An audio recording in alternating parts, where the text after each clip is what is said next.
Ang bawat bata ay isang alagad ng sining. Ang problema ay kung paano manatiling alagad ng sining habang tumatanda. Pablo Picasso.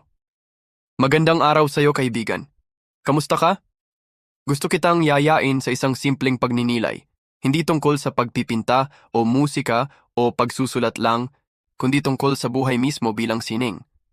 Kasi kapag sinabi ni Picasso na every child is an artist, hindi lang naman niya tinutukoy yung batang magaling mag-drawing o kumanta. Ang tinutukoy niya ay yung natural na estado ng bata. Curious, playful, malikhain, walang takot magkamali. Walang hiya mag-express ng sarili. Napansin mo ba?